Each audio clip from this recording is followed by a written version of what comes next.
Hello, everybody, and welcome. It is Climate Week, New York City, the week in September when international government leaders, diplomats, scientists, artists, technologists, business leaders, advocates from around the world gather in the city to discuss climate change and what action to take about climate change. Our oceans are a key part of the climate change solution and in our own resilience. Now, oceans cover 70% of the planet. They are, if they were a country, they would rank 7th in the world in terms of GDP, and they support hundreds of millions of people every day. They are not a trivial part of our world. They generate half of the world's oxygen, and they've been absorbing about 90% of the excess heat from emissions. And yet this year, we're already seeing our oceans in trouble from climate change. We've recorded some of the hottest temperatures in the planet, in our oceans, both in Europe and in the US. Off Florida, we had temperatures over 100 degrees. Now, that is a temperature of a hot tub. And as a consequence, some of the coral reef restoration programs that have been thriving for a decade suffered huge losses. So our oceans are in trouble, but they also hold the key to the solution. We can look at ocean renewable energy, ecosystem restoration that helps protect us against storm surge and sea level rise. People are speaking about green ports and green transportation, and we're seeing increased investment in the ocean. But how do we translate that into real meaningful solutions given the time frame we have ahead? And I am so excited to be joined today by two experts in this field. Andrew Revkin. Andy has been a journalist for over 40 years, mostly with the New York Times, an award-winning journalist. Andy, you've been reporting on climate change since the late 1980s. Since before many of us even knew the term. And you've not just reported on it, you've lived it. You've traveled to the Arctic, you've traveled to the tropics, you've written 5 books. You've been in every room, every discussion on climate change. So we're delighted to have you here. Great also joined by Olivier Wenden. Olivier is the CEO and Vice President of Prince Albert of Monaco's foundation. Olivier, I think it's fair to say you're both a born diplomat and a nature lover. And you've combined both of those to be on a world stage, leading the foundation, building strategic partnerships, contributing over 100 million euros in grants, and really focusing world attention on nature, but also on the oceans. And you're in every diplomatic room, high-level debate that we're talking about on the oceans.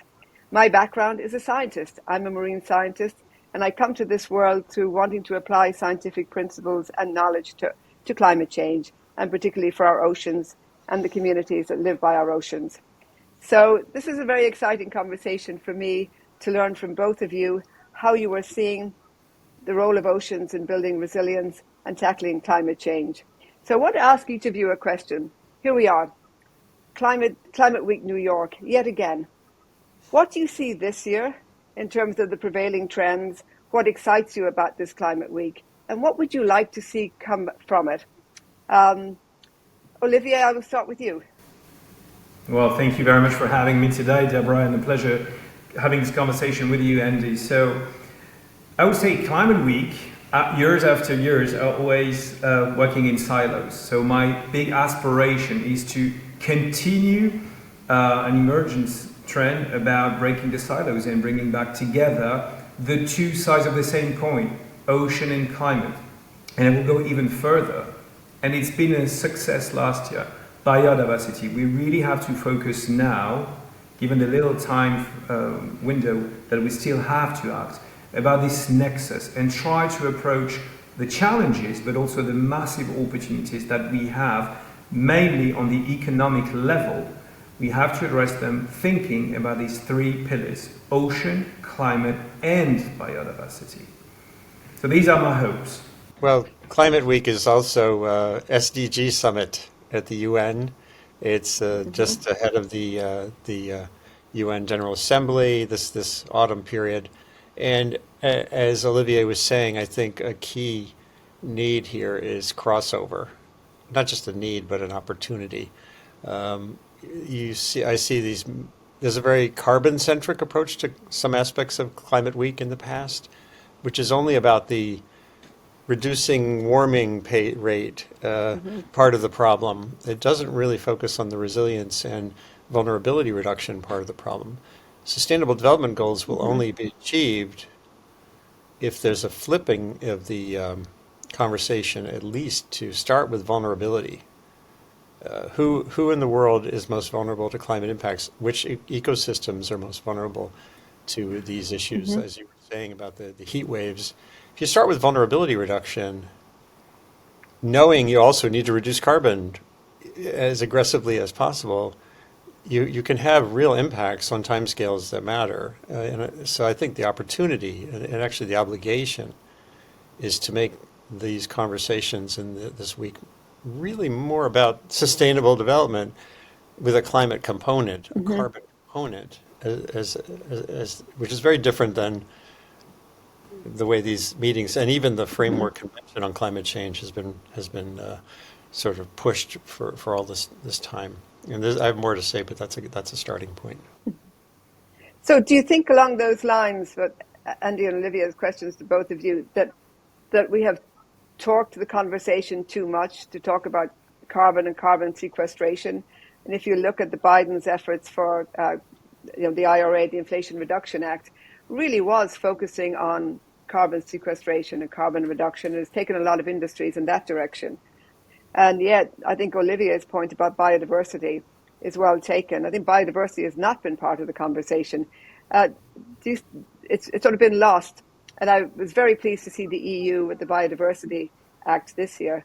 Do you think that that's about to come back, or what can we do to make the debate and the actions more towards what each of you are saying, which is vulnerability, the big picture, the real issues that we have to solve, which is more than carbon? Carbon's almost the outcome. Sure. Well, no, absolutely excellent question. And to the point of Andy, of course, we are talking about mitigation. We really have to continue to mitigate our impact on nature and on the planet. We must think today about resilience. How can we bring back a resilient ecosystem? That's nature-based solutions. And then we're bridging that gap with or towards opportunities. And then we also need to talk about adaptation. So of course, talking just about carbon is just the tiniest part of the equation.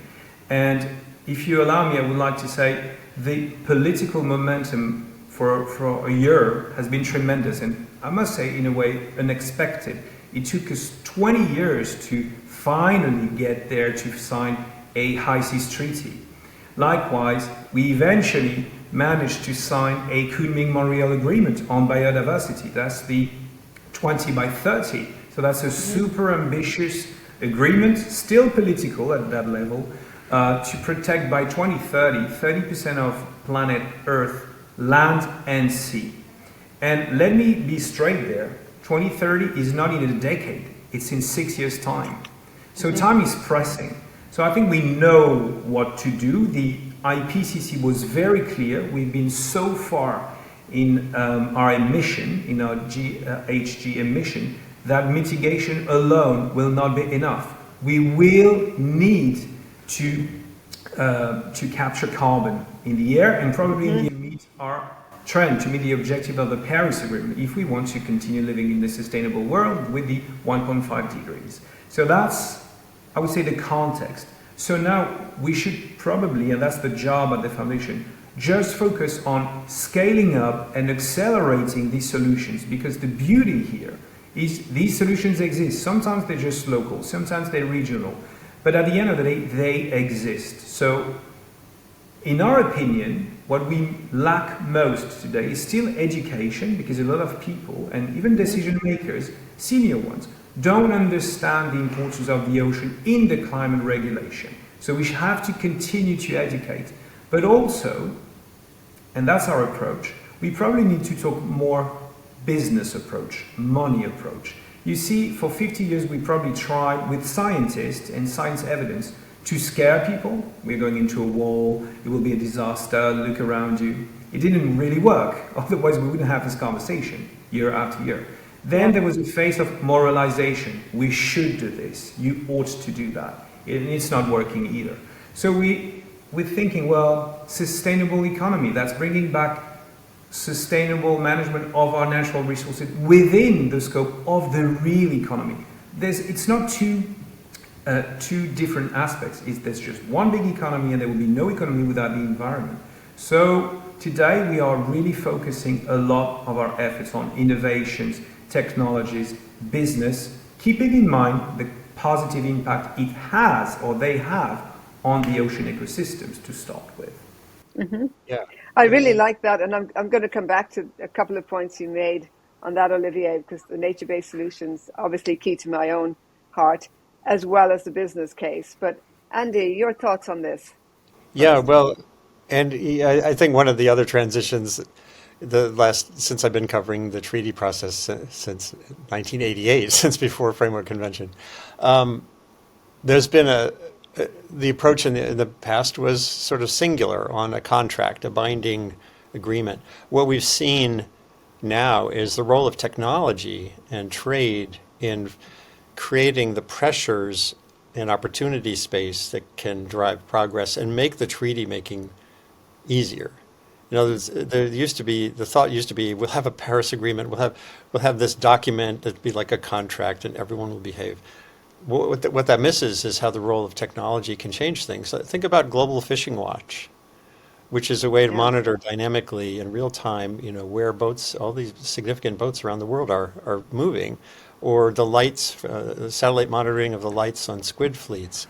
You know, when you think about how the small island states are now big ocean states, I love that transition. But how do they govern that big ocean? It has to be with technology. You can't have enough boats out there to do the monitoring. You can create the green space, the blue space, but technology can be there to help drive things forward. When I started back in 1992, I wrote a book about global warming with the Environmental Defense Fund as part of a partner. And back then, EDF was this tiny little, environmental organization, mostly lawyers, a couple of scientists. And now they're launching their own satellite, Methane Sat. Think about that transformation. If someone had told me in 1992 that an environmental group would launch a satellite, I would be laughing at you. And now it's normal to think about this prospect. So technology really can make a difference. It's not just about solar panels. That technology matters too. But this kind of stuff really matters. And I think that's a really important point. I think the technology, it's not just, I think it almost not so much had a slow burn, but now it's accelerating. We're doing coral reef restoration. We're trying to replicate the ecosystem function of which corals are a part, but we're seeing in this that having to rely on humans, whether it's for outplanting or data gathering, is too slow and too long, and it's much too expensive for emerging nations.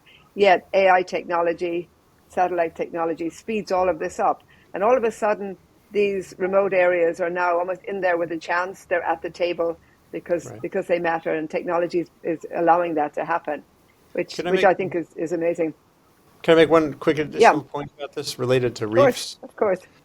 Buried in that Inflation Reduction Act, everyone is focused on all the money for renewable energy. There's millions of dollars for research and testing on ocean alkalinity enhancement. We've all heard about acidification, right. Mm-hmm. But there is a technology now that not only could help foster reef health, but sequester carbon.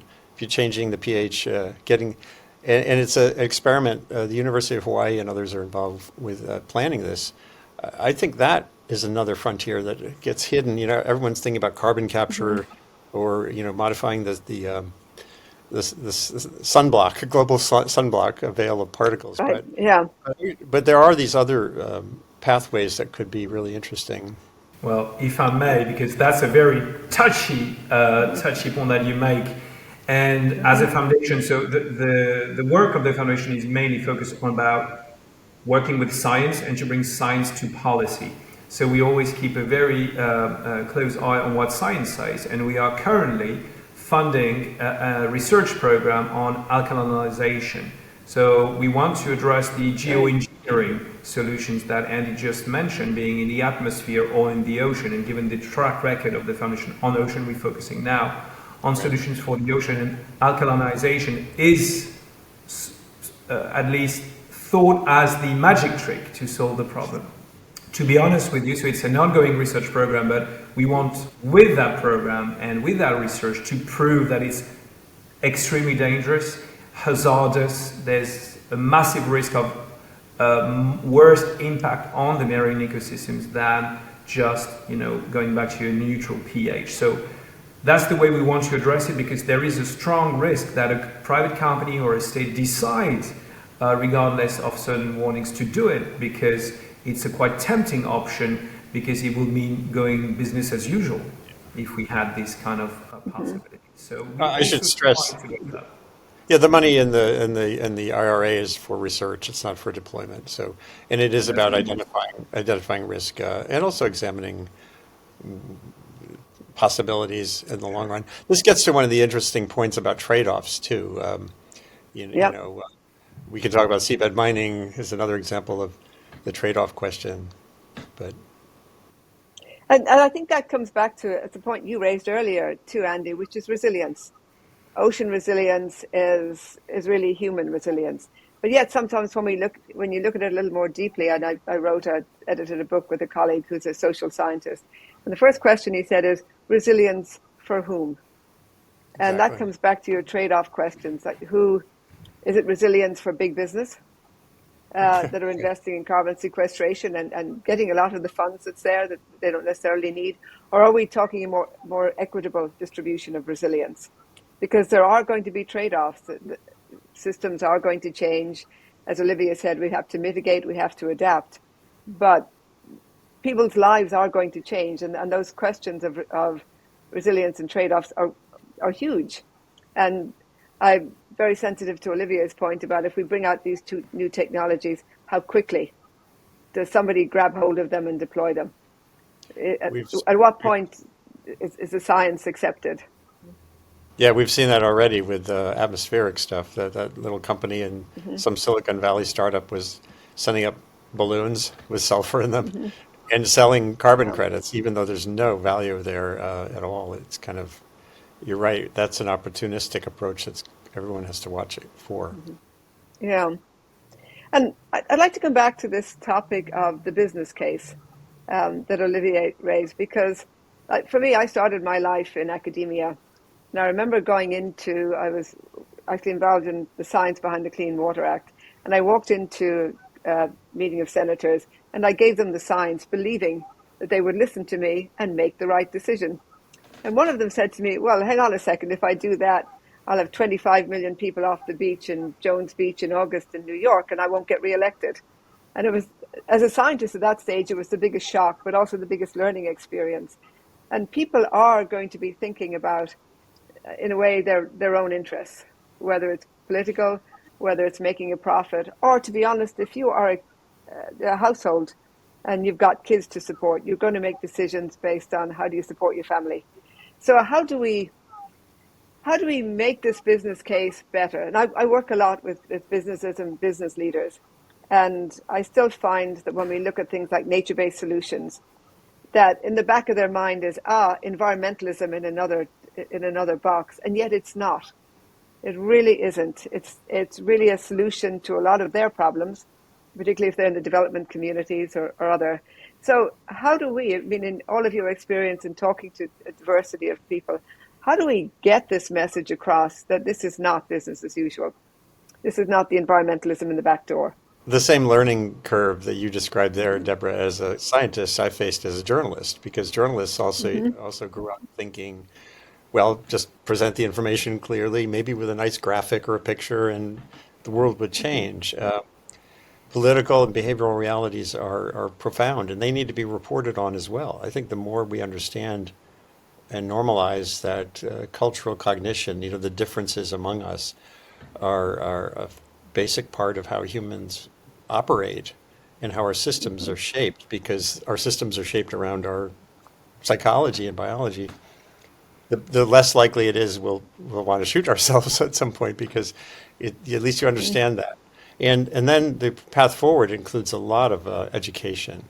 But it's not, as Olivier was saying, it's not pummeling people with messaging to think that will change them. It's thinking about, like what I was saying with Global Fishing Watch. If there's some way with a QR code on when you go to the market, that you understand product X has a better environmental record than product Y, and that it's actually reliable, not just ESG greenwash, that can lead to consumers that really are putting these bigger priorities into how they make decisions. It's there a little bit, and I've seen huge changes. You can go into the market today and see where a product came from, if the company is eager to Yeah. demonstrate that, and finding ways to build that into how kids are growing up and learning and making choices, I think is really important, and making it not just about trying to scare people to act, because that doesn't work. No, I think that comes back to something I was thinking about even ahead of time. Are we motivating people, or are we frightening the life out of them? There's a great ocean example. It's not really about climate so much, but a group in China, Wild Aid, back in 2005, they were just starting the process of pushing for a shark fin, cutting the shark fin trade. Yeah. And they did a survey of Chinese attitudes and awareness about shark fin soup. And they found that no one really knew in China that there's sharks in your soup. The term in Mandarin is just like fin soup. It doesn't say shark. So that's important information if you want to build a campaign around Yeah. sharks. Start with the fact there's a shark in your soup. And so that's an Yeah. example. Social science can really play a part too in understanding, what people think about and don't think about. That is a great example. That's excellent. Yeah.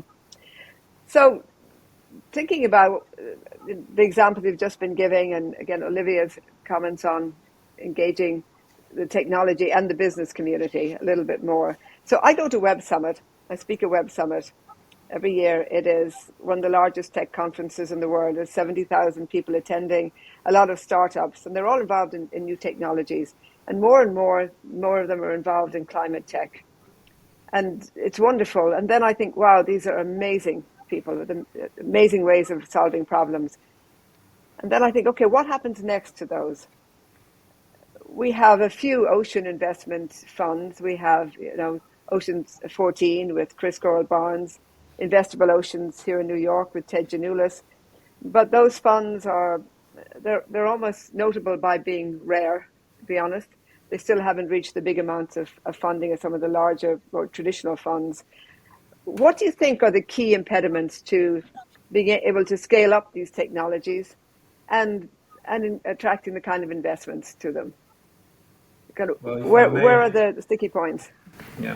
Well, if I may, because we have launched our own investment fund as well this year for the ocean, called Re-Ocean Fund, was launched by the Prince in March. So my first answer to you will be, first and foremost, we need more actors, we need more funds, the more the merrier. SDG 14 only received 1% of traditional philanthropy every year. And the gap of financing we're talking about $175 billion US per year. This is the requirement of annual funding until 2030 if we were willing to meet SDG 14. So the gap is phenomenal in terms of financing. Yeah. The good news, as you said, the number of startups on ocean economy is a factor 2 every other year. So we have twice the number of startups every other year right now, and I think there will be an acceleration given the political momentum we were discussing before with the High Seas Treaty, the ongoing plastic treaty maybe, the Biden plan, the European Union Green Deal, which includes blue, obviously.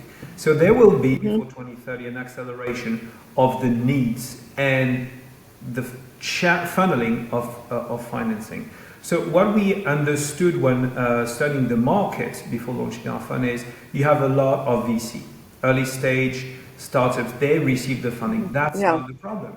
But there is a massive death valley between 5 and 10 million euros or dollars. And that's where we stand. So we want to position this fund as a way, as I said, to scale up and accelerate the transformation of these startups into maybe not all unicorns, but well-established in-growth companies. So we need more actors. That's the first thing, more actors. We need to continue to put the pressure on the regulators. That's where we need more decision makers. And like Prince Albert, there's a massive voice to push into the right direction, regulation at the political level, which is the only way to accelerate the transition with new regulation. We need to continue the education with the customers. Customers we are all customers. We have a massive role to play in our decisions of buying. I know, especially in this context, it's sometimes easy to say we have this power when at the end of the month you have a certain amount left to feed your family, you have to make economic choices first. This is the reality, of course.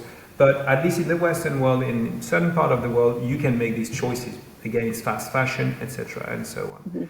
So we need more actors to put finance. We need also better regulation of the startups themselves. Some sectors of activities are overpopulated already because they probably have the most economic opportunities. And then some others, like ocean restoration, ocean conservation, we need to promote and incentivize more economic development in these aspects. To give you an example, so with the fund we've launched, we decided to narrow with 5 verticals of investment to make the right balance between positive impact on the environment and strong economic opportunities. So we've chosen plastic. There's an avenue of economic opportunities there. Blue food as well, with aquaculture, but also alternative to fisheries and to marine protein, I would say in general. Ocean data with artificial intelligence, an avenue of opportunities as well, etc., etc.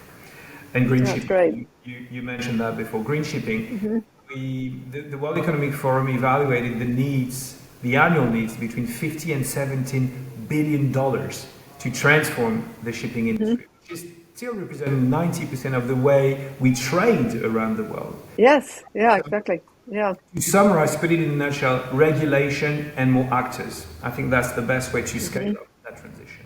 The one thing I would add is more conversations. What's so interesting to me about the plastics treaty negotiations right now is there's much more overlap between the environmental groups and business on that treaty process than I've ever seen on any other treaty. And having these dialogues where, I mean, literally Greenpeace and the big plastic production companies are talking to each other is important. As traditional activism is important too, pointing out bad action. But finding that space where you can really sort of build with the scale that business has in this arena and the technological capacity and the importance of credible vetting, finding those pathways is really vital and still too rare. So that's something. Yeah. One of the questions that I get asked by some of these investment groups, when they come to me, and I'm not sure if it's real or if it's a perception, is that, look, we've got money, but we really don't know where to put it. That there's a lot of potential projects out there, but they, as an investment group, we need to invest wisely. We're looking at return on investment, and we've got a plethora of stuff, half of which we don't understand. Is this a good technology? Does this solve an important climate question? Is the science solid behind it? It's almost like what do we do? And so traditionally investment groups tend to be risk averse, but now they seem to be even more risk averse when it comes to the oceans and science and technology with the oceans. Do you see that? And how do we get over that risk averse hump? That's true. Risk is the antagonist in this, or the problem in this equation. However, I think we used to see that, and it's really evolving as well. But I remember conversations at the World Economic Forum when you had the pension fund saying, we have too much money, we need to invest. And then on the other side of the table, we have NGOs saying, but we have the projects, we can't find the funding. And this is a conversation that was taking place for decades. And the problem of risk, but also the problem of scalability, the size. Yeah. The NGOs were coming with too small projects, and big investors cannot cope with that level of activity. So things are trying to evolve. I will give you the coral example. So Global Fund for Coral Reef that Paul Allen and the foundation structured a couple of years ago. So it's blended finance. So yes, we have this philanthropy window, but we have also impact investment with sub-regional funds to make sure that we can find the right size on the ground to define projects that will be sustainable and also generating some interests. And my last point is, and even in this, with the big stakeholders, there's more and more dialogue with the scientists, precisely, and experts, to evaluate the impact of their potential investments. And last but not least, and it's just this year only that it happened, but it costs now less for a company to invest in renewable energies, for instance, than fossil fuel. This That's is right. now. Yeah. That's just now, but it's now. So Yeah. the mentality is again towards saving money to start with. So they're starting to be more and more interested into these solutions as well. And I think that you've hit the nail on the head, both with the engagement of scientists. I think often what I see in this room is investors speaking to each other, and they all know their field very well, but they're looking for a different outcome with the same people in the room. I think broadening that room to have scientists in the room who can then learn about investing and how people make those decisions is really key. And the other is this concept of scaling. Scientists don't often think about, or NGOs, about it has to be big. It has to be big to warrant the investment and to warrant the return. And I work very closely with a man called John Paul DeJoria, who is a very successful billionaire investor, but also loves the environment and invests in it. And he and I are working on a project that is half philanthropy, but also investing to try and scale up some of these ecosystem-based restoration efforts for function, not just for biodiversity, but for function. And really it is looking at how do you engage the right people to think about scale. Now, not just one project, but now you've got it taken, you want to translate it to half the world. What does that actually mean? What does that mean in terms of funding? And also your time to being able to do it. And these are not scientific questions. These are very practical investment questions. So I think being able to it's very exciting, but to be able to get it right certainly is a challenge for today. And Andy, do you see movement in that area in terms of scaling in the conversations you're in? Well, on social media, I've been using a hashtag occasionally, Scale Monster.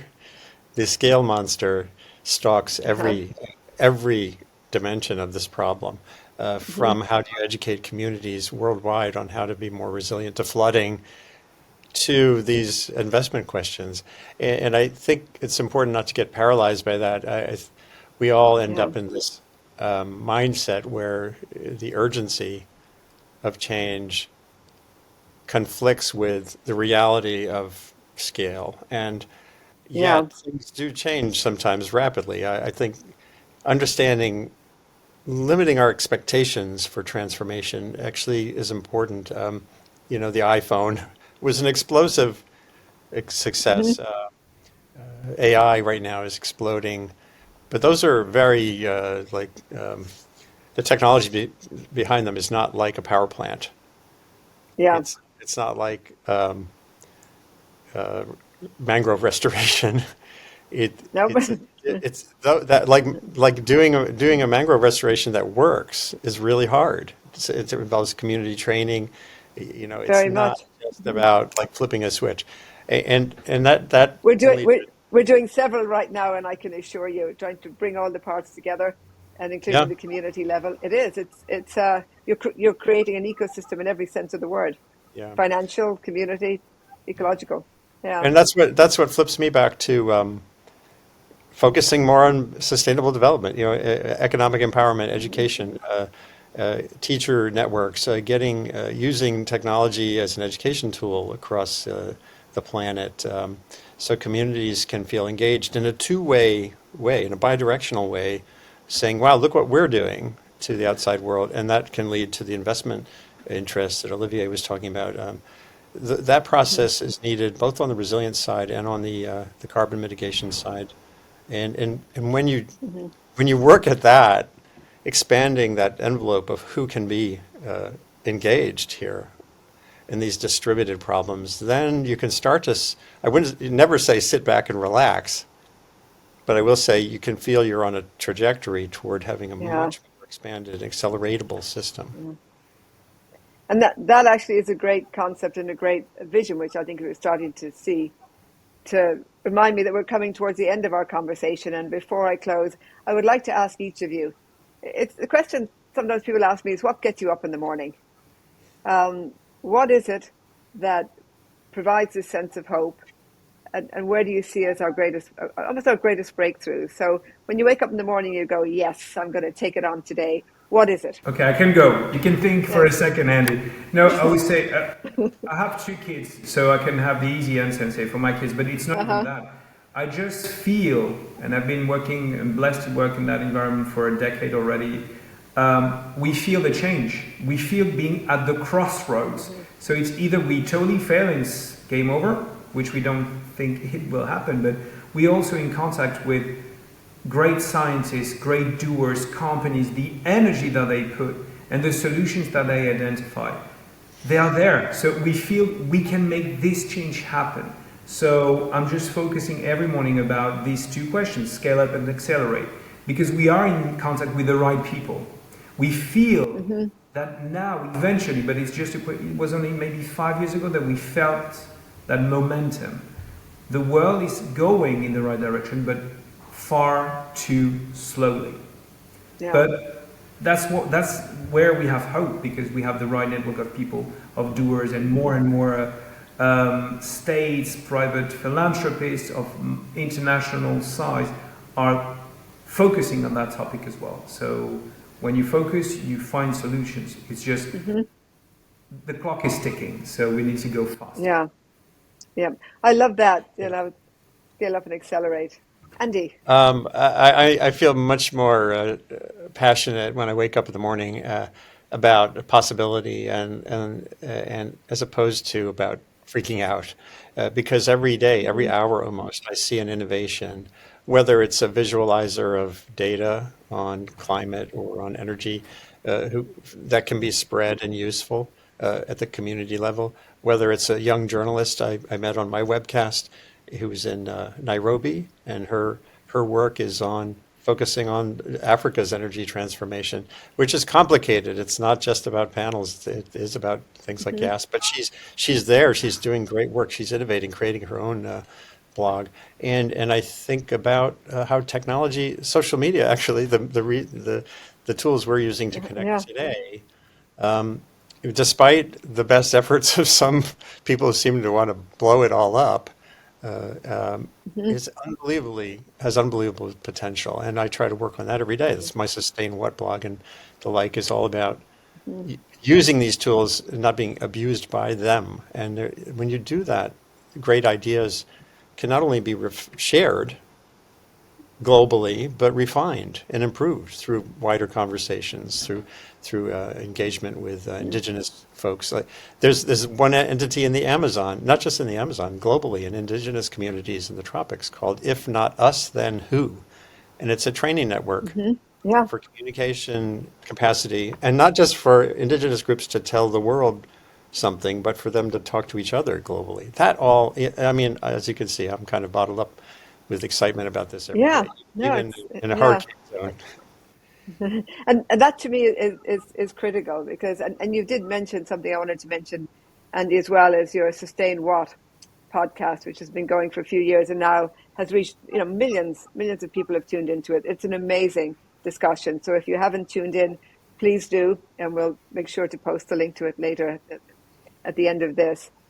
Thank you both. I mean, I feel the same way. I wake up in the morning filled with hope. And the other thing I see is so many people are doing, and they're taking action, and especially young people, they're taking for granted that they take action.